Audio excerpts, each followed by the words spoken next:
ইয়ারফাইল্লাহু আল্লাযীনা আমানু মিনকুম ওয়াল্লাযীনা উতুল ইলমা দারাজাত। আল্লাহ রাব্বুল আলামিন বলেন, আল্লাহ তাআলা ওই সব লোকদের মর্যাদা বুলন্দ করেন। আল্লাহ তাআলার কাছে কাদের মর্যাদা? আল্লাহ তাআলা বলেন, আমার কাছে দুই শ্রেণীর মানুষের মর্যাদা আছে। কয় শ্রেণীর মানুষের মর্যাদা? এক নাম্বার শ্রেণী হলো, আল্লাহ বলেন, আল্লাযীনা আমানু মিনকুম, তোমাদের মধ্যে যারা ঈমানওয়ালা, তোমাদের মধ্যে যারা ঈমান এনেছো, তাদের মর্যাদা আমি আল্লাহর কাছে আছে। দ্বিতীয় শ্রেণী হলো ওয়াল্লাযীনা উতুল ইলমা দারাজাত, আল্লাহ তাআলা যাদেরকে ইলম দিয়েছেন, ইলমে ওয়াহী দিয়েছেন, ইলমে নবুয়্বী দিয়েছেন, ইলমে হাদিস, ইলমে কোরআন, যাদেরকে আসমানি ইলম যার সিনার মধ্যে দিয়েছেন, তাদের দাম কার কাছে আছে বলেন? এই জন্য বুখারী শরীফের মধ্যে যদি তাকাই, বুখারী শরীফের ৭১ নম্বর একটি হাদিস রয়েছে। সেই হাদিসে রাসূল আকরাম সাল্লাল্লাহু আলাইহি ওয়াসাল্লাম বলেন, মান ইউরিদিল্লাহু বিহি খায়রান ইউফাক্কিহু ফিদ্দীন, আল্লাহ তাআলা যার কল্যাণ চান, যার মঙ্গল চান, তাকে দ্বীনের ইলম অর্জন করার তৌফিক দান করেন।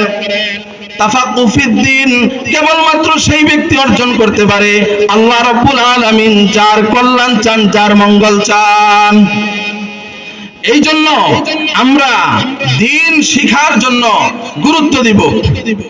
সিয়াসিত্তার অন্যতম একটি হাদিসের কিতাব ইবনে মাজাহ শরীফের 224 নম্বর একটি বর্ণনা। সেখানে রাসূল আকরাম সাল্লাল্লাহু আলাইহি ওয়াসাল্লাম বলেন, তালাবুল ইলমি ফারিদাতুন আলা কুল্লি মুসলিম, প্রতিটি মুসলিম ব্যক্তি, চাই সে পুরুষ হোক, চাই সে নারী হোক, দ্বীনের ইলম তলব করা, দ্বীনের ইলম শিক্ষা করা তার জন্য ফরজ। ইলম শিক্ষা করা ফরজ। ইসলামের বিধান কিছু আছে ফরজ, ফরজে আইন, কিছু আছে ফরজে কিফায়া।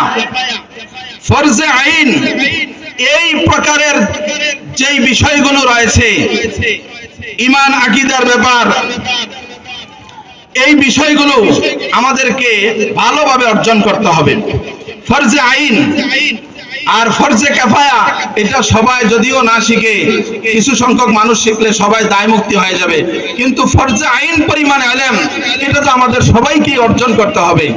যেই ইলম না শিখলে আমার ঈমান আমি হেফাজত করতে পারবো না, যেই ইলম না শিখলে আমি আমার নামাজ শুদ্ধ করতে পারবো না, যেই ইলম না শিখলে আমি আমার ফরজ বিধান সঠিকভাবে শুদ্ধভাবে আদায় করতে পারবো না, সেই ইলমগুলো ফরজে আইন, ওই ইলম অর্জন আমাকে করতেই হবে।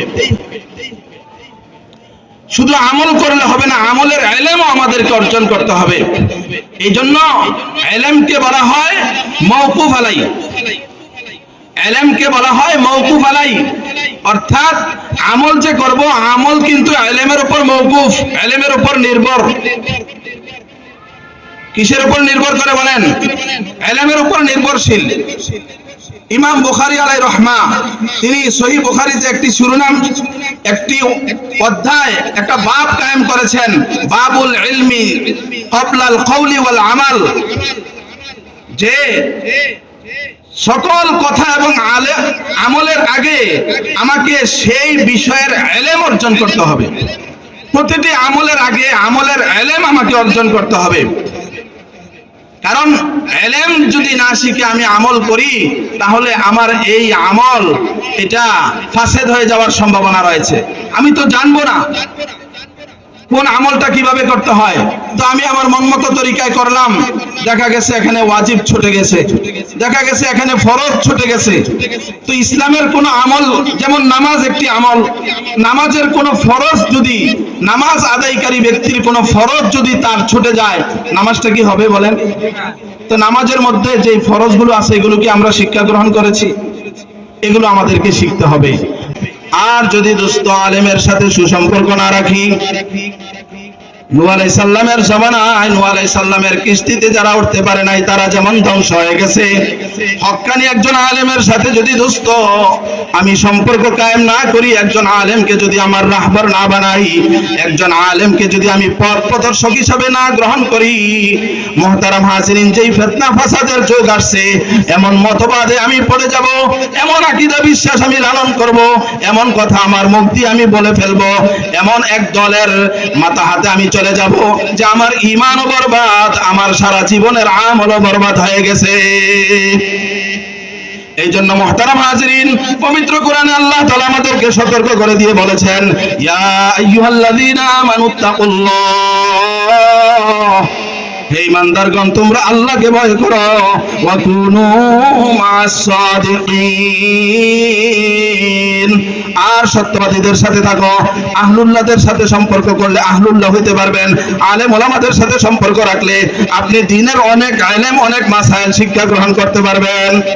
সোহবতে সালেহ তোরা সালেহ কুনাদ, সোহবতে তালেহ তোরা তালেহ কুনাদ, সৎ সঙ্গে তোমাকে সৎ বানায় ফেলবে, আর অসৎ সঙ্গ তোমাকে অসৎ বানায় ফেলবে। এই জন্য দোস্ত কাদের সাথে আমরা চলি? ও যুবক ভাইরা, যারা তোমরা যুবক, তোমরা কাদের সাথে চলাফেরা করো?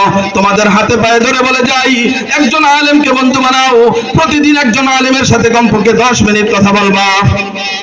প্রতিটি মুসলিম পরিবার একজন আলেমকে মাসে কমপক্ষে একবার হলে দাওয়াত দিয়ে ঘরে আনবেন। শুধু আনবেন খাওয়ানোর জন্য না, তাকে এনে 20 মিনিট, 10 মিনিট, 15 মিনিট অথবা আধা ঘন্টা ওনার থেকে দিনই কিছু নসিহত শুনবেন। মহিলারা পর্দার আড়াল থেকে নসিহত শুনবে, পুরুষরা সামনে বসে নসিহত শুনবে। এইভাবে যদি প্রতিটি পরিবার, প্রতিটি ঘর এই আমল চালু করে, আর আলেমরা যদি এখানে এসে কিছু নসিহত করে, আমার মধ্যে হেদায়েতের নূর আসবে, আমার মধ্যে কোরআনের আজমত পয়দা হবে, আমার ঈমান বৃদ্ধি পাবে, আমি আমল করতে সহজ হবে। মানুষ আজকে নামাজি না, নামাজ পড়ে না, ঘরে পর্দা করে না, দ্বীনের উপর চলে না।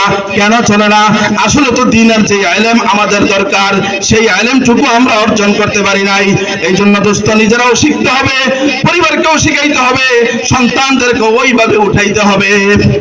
আজকে সন্তানেরা একজন কোন দিকে যায়, আমার সামনে দিয়ে একজন সন্তান নামাজ পড়ে না, ঘুমিয়ে থাকে অথবা অন্যদিকে চলে যায়। মুরব্বীরা আজকে সন্তানদেরকে ডাক দেয় না, যুবক ভাইদেরকে ডাক দেয় না। একটা যুবক সে কিভাবে চলাফেরা করতেছে, তার মাথার চুল কেমন, তার পোশাকটা কেমন, তার গেঞ্জিটা কেমন, তার প্যান্টটা কেমন, সে কিভাবে চলে। আগে তো এক সমাজ ছিল, মুরব্বীদেরকে শ্রদ্ধা করত, বড়দেরকে সম্মান করত, মুরব্বীদের কথা শুনতো। কিন্তু দিন দিন সমাজ ব্যবস্থা নষ্ট হয়ে যাচ্ছে। এখন মানামানি কম, কথা বলেন ঠিক না বেঠিক? মুরব্বীদের কথা যুবকেরা শোনে না। যুবক, তোমাদের হাতে পায়ে ধরে বলে যাই, তুমি যদি তোমার জীবনকে সাজাইতে চাও, তুমি যদি তোমার জীবনকে সফল বানাইতে চাও, তুমি যদি তোমার জীবনে শান্তি চাও, তোমার জীবনকে দামি বানাইতে চাও, তুমি যদি পরকালে কল্যাণ লাভ করতে চাও, তুমি যদি কবরে সুখে এবং শান্তিতে থাকতে চাও, তুমি যদি তোমার জীবনটাকে নবীর আদর্শে গড়তে চাও, তুমি মুরব্বীদের কথা শোনো। মুরব্বীরা যেন তোমাদের গাইড করে, মুরব্বীদেরকে সেইভাবে শ্রদ্ধা করো, আলেমদেরকে সেইভাবে কদর করো। আল্লাহ তাআলা আমাদেরকে তৌফিক দান করেন, বলেন আমিন।